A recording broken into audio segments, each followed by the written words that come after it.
நம்மளோட எஸ்ஆர்எம்மோட channel act ஆயிருந்துச்சுன்னு எல்லாருக்குமே தெரியும். அவர் இப்போ புதுசாக ஒரு சேனல் கிரியேட் பண்ணியிருந்தாரு. அதுதான் SRM gaming live, SRM gaming தமிழ்னு. அதில் அவரோட பவர் எனக்கு இப்போ தான் தெரியுது. அவர் அவ்வளோ கஷ்டப்பட்டதுன்னே சேனல் ஆக்ட் ஆன உடனே கொஞ்ச நாள் இது இருந்துச்சு. ஆனால் இப்போ பார்த்தோன்னா 2 மினிட்ஸ்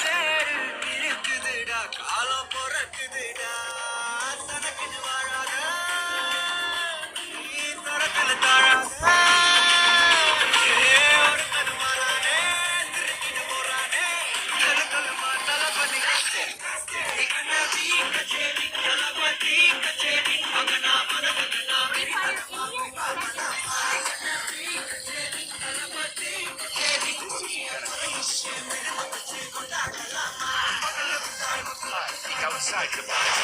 I'm jealous.